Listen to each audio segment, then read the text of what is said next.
India glitz நேயர்களுக்கு வணக்கம். இந்த வருஷம் எல்லாருமே ரொம்ப ஆவலாக எதிர்பார்த்துட்டு ஒரு படம் ஜிகர்தண்டா. ஜூலை 25 எல்லா இடத்துலையும் ரிலீஸ் ஆக போகுது. நாங்களும் வெயிட் பண்ணிகிட்ருக்கோம் இந்த படத்தில் நீங்கள் என்ன ரெஸ்பான்ஸ் வச்சுருப்பீங்க இந்த படத்துக்காகன்னு. So it's very exciting film. Karthik சுப்ராஜோட 2வது படம். பீட்சா மாதிரி ஒரு சூப்பர் ஹிட் ஃபர்ஸ்ட் ஃபிலிமுக்கு அப்புறம் அவர் பண்ணுற படம் இது. அண்ட் எனக்கு என் கரியரில் ரொம்ப வித்தியாசமான படமாக அமையும்னு எதிர்பார்க்குறேன். அண்ட் இது வரைக்கும் நீங்கள் இந்த மாதிரி ஒரு ரோலில் பார்த்ததில்லை. ட்ரெய்லர்லேயே பார்த்துருப்பீங்க, அந்த சாக்லேட் பாய்லாம் இல்லாமல் கொஞ்சம் நகடாக காமிச்சிருக்காரு என்ன. So I think it's an exciting effort. And எனக்கு மட்டும் இந்த படத்தில் நான் ஹீரோன்லாம் சொல்ல மாட்டேன், நிறைய பேர் பண்ணியிருக்கோம் இந்த படத்தில். ஸோ என் கூட சிம்ஹா சூப்பராக ஒரு ரோல் பண்ணியிருக்கான், லக்ஷ்மி மேனன் ரொம்ப நல்லா பண்ணியிருக்காங்க, கருணாகரன் சூப்பராக ஒரு ரோல் பண்ணியிருக்காரு. So it's everybody's film. But அது எல்லாத்தையும் தாண்டி இது கார்த்திகோட படம். அண்ட் அவருக்கு ஆல்ரெடி ஒரு படத்துக்கு அப்புறமே பயங்கரமான ஒரு ஃபேன் ஃபாலோவிங் இருக்குது. அண்ட் அந்த ஃபாலோவிங் அவர் கண்டிப்பாக டிசப்பாயின்ட் பண்ண மாட்டார் நான் நம்புகிறேன்.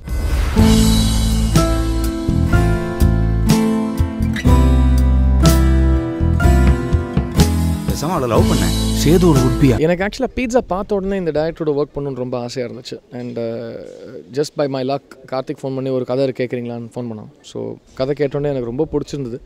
ஒன்று மட்டும் நிச்சயமாயிடுச்சு, அப்போவே கார்த்திக் ரெகுலர் படம் எடுக்க மாட்டான்னு. இந்த படம் வந்து ஒரு ரொட்டீன் படம் கிடையாது, ரொம்ப யோசிச்சு ரொம்ப இமேஜினேஷனோட க்ரியேட் பண்ண ஒரு கதை.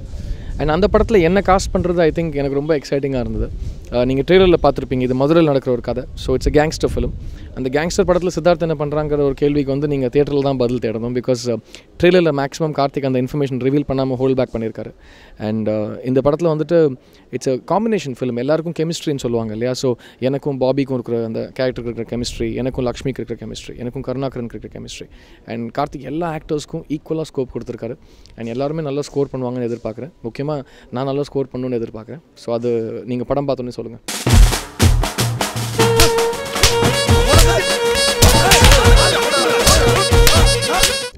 கார்த்தி வந்துட்டு 2 முயற்சியும் பண்ணாப்புல. எனக்கு கதை சொல்லியும் சொன்னான் அண்ட் ஃபுல் ஸ்கிரிப்ட் படிக்கிறதுக்கும் கொடுத்தாரு. ஸோ ஐ திங்க் கார்த்திக் சுப்ராஜோட முக்கியமான ஒரு குவாலிட்டி என்னென்னா, இந்த படம் ரிலீஸ் ஆனதுக்கப்புறம் ஒருவேளை நீங்கள் எங்கேயாவது இந்த படத்தோட ஸ்கிரிப்டை படிச்சிங்கன்னா எவ்வளோ அழகாக அப்படியே எழுதின ஸ்க்ரீனுக்கு கொண்டு வந்திருக்காருன்னு நீங்கள் பார்ப்பீங்க. அதுதான் கார்த்திக் ஒரு டேலண்ட்.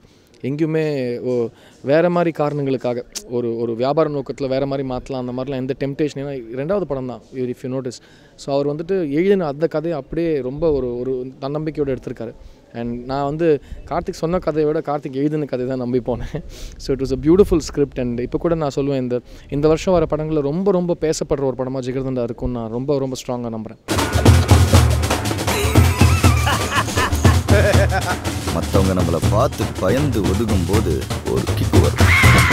நான் வந்து இது வரைக்கும் நிறைய படங்கள் நடிச்சிருக்கேன். ஸோ ட்ரெய்லரில் வந்துட்டு ஒரு வில்லனை வந்து அவ்வளோ ஹைலைட் பண்ணி காமிக்கிறாங்கன்னா அதுக்கு ஒரு காரணம் இருக்கும் இல்லையா. ஸோ அந்த காரணம் தான் இந்த கேள்விக்கு பதில். என்னோடய கேரக்டர் பற்றி ஆக்சுவலாக சொல்லிட்டா கதை ரிவீல் ஆகிடும். ஸோ அதனால தான் மெயினாக சிம்ஹா மேலே நாங்கள் கான்சன்ட்ரேட் பண்ணி போயிட்டுருக்கோம். அண்ட் ஆக்சுவலாக சிம்ஹாவோட பர்ஃபார்மன்ஸ் பார்த்திங்கன்னா இந்த படத்தோட ஹைலைட் கேரக்டர், அவரோட கேரக்டர். அண்ட் ஜென்ரலாக நம்ம வந்து ஒரு ஹிட் படத்தில் நம்ம தான் எல்லாம் பண்ணுறோமாங்கிறது முக்கியம் இல்லை, ஒரு ஹிட் படத்தில் நம்ம இருக்குமாங்கிறது தான் முக்கியம். ஸோ கண்டிப்பாக ஒரு நல்ல படத்தில் ஒரு ஹிட் படத்தில் நான் வேலை பண்ணியிருக்கேன்னு ஒரு சாட்டிஸ்ஃபேக்ஷன் எனக்கு இருக்குது. And at the same time Simha மாதிரி ஒரு நல்ல நடிகை இந்த படத்தில் பயங்கரமாக பேர் சம்பாதிப்பான ஒரு எதிர்பார்ப்பு இருக்குது. So he's a fantastic new talent for the Tamil audience. And இது வரைக்கும் அவர் பண்ண படங்களை விட இந்த படத்தில் ரொம்ப பயங்கரமாக ஸ்கோர் பண்ண போகிறாரு. அண்ட் என்னோட கேரக்டரோட இம்பார்ட்டன்ஸ் இந்த ஸ்கிரிப்ட் வந்து நீங்கள் தியேட்டரில் பார்க்கும்போது தான் என்ஜாய் பண்ணுவீங்க. அந்த ட்விஸ்ட்டை வெளியே சொல்லக்கூடாதுன்னு சொல்லிட்டு தான் ட்ரெய்லரில் கொஞ்சம் அடக்கி வாசிச்சிருக்கோம். ஆக்சுவலாக நீங்கள் பார்த்தீங்கன்னா மதுரைங்கிற ஒரு ஸ்லாங் வந்து இதே நீங்கள் ஒரு 30-40 இயர்ஸ் முன்னாடி போனீங்கன்னா மதுரையில் ஒரு ஸ்லாங்குன்னு எல்லாருக்கும் அடிப்படும் இல்லையா. அது வந்து இப்போ நீங்கள் மதுரை, கோயம்புத்தூர், சென்னை, திருச்சி எங்கே போனாலும் எல்லா ஸ்லாங்கும் கலந்து எல்லோரும் பேசிகிட்டு இருக்காங்க. பிகாஸ் பாதி சினிமா பார்த்து ஸ்லாங் பேசுகிறாங்க, பாதி வந்து வேறு ஊரில் படிச்சுட்டு வந்து ஒரு ஸ்லாங் பேசுவாங்க. ஸோ எல்லா ஸ்லாங்குமே கலந்த ஒரு ஸ்லாங் தான் இப்போ தமிழ்நாட்டில் பேசிகிட்டு இருக்கோம். ஸோ அந்த விஷயமா பாஷங்கிறது பெரிய கஷ்டம் இல்லைங்க. நீங்கள் எந்த ஒரு ஸ்லாங் பேசணும்னு 2 days அது நீங்கள் ட்ரை பண்ணிங்கன்னா நீங்கள் பேசலாம்.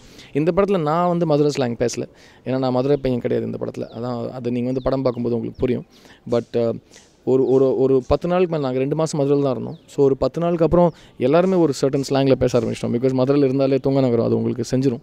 ஸோ எனக்கு வந்து மதுரை ஸ்லாங் வந்து அதுலேருந்து வெளியே வந்து வேறு ஸ்லாங் பேசுகிறது தான் கஷ்டமாக இருந்தே தவிர மதுரை ஸ்லாங் பேசுறது அவ்வளோ கஷ்டம் கிடையாதுங்க.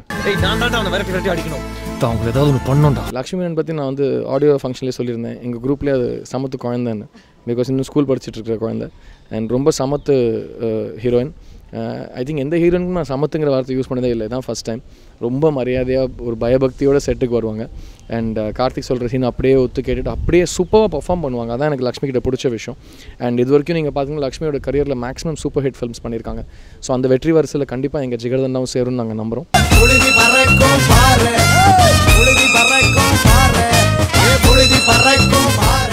நான் ஆக்சுவலாக சொல்லவே இல்லைங்க. நான் திருப்பதிக்கு போய் மொட்டை போட்டேன். அது ஜிகர்தண்டாக்காக போட்டேன்னு வேறு யாரோ சொன்னாங்க. நான் வந்து கோயில் போயிட்டு எதுக்காக கோயில் போனேன்னு வெளியில் சொல்கிறது இல்லை, அது நாகரிகம் கிடையாது. கோயிலுக்கு போயிட்டு நான் ஏதோ சாமி கிட்ட ஏதோ பேசிட்டு வந்தேன். பட் அதை தவிர ஜிகர்தண்டா நல்லா வரணும்னு எல்லாருக்கும் ஆசையாக தான் இருக்குது. கண்டிப்பாக சாமியோட ஆசீர்வாதத்தோடு எல்லாமே நல்லா நடக்கும். அண்ட் மோஸ்ட் இம்பார்ட்டன்ட்லி ஜிகர்தண்டா வந்து ஒரு புது முயற்சி. அண்ட் தமிழ் ஆடியன்ஸ் வந்து எப்போவுமே புது முயற்சிகளுக்கு ஒரு என்கரேஜ்மெண்ட்டாக கொடுப்பாங்க. அண்ட் எதுவுமே கைவிட மாட்டாங்க. ஸோ கார்த்திக் சுப்ராஜ் மாதிரி ஒரு ஃபில்ம் மேக்கர் முதல் படத்துக்கு அப்புறமே ஒரு 20 சூப்பர் ஹிட் ஃபிலிம்ஸ் எடுத்த ஒரு ஃபில்ம் மேக்கர் லெவலில் ஒரு ஃபாலோயிங் வச்சிருக்காரு. ஸோ அந்த ஃபேன்ஸை அந்த ஃபாலோயிங் அவர் கண்டிப்பாக டிசப்பாயிண்ட் பண்ண மாட்டார், நான் ரொம்ப ஸ்ட்ராங்காக நம்புகிறேன். அண்ட் 25 ஜூலை தியேட்டரில் நீங்கள் பார்க்கும்போது உங்களுக்கே தெரியும் இது out and out Karthik Subbaraj film. And பீட்சாக்கு அப்புறம் இப்போ எவ்வளோ எதிர்பார்ப்பு இருக்கும், ஜிகர்தண்டாக்கு அப்புறம் இதோட 4 மடங்கு இருக்கும்னு நான் நம்புகிறேன்.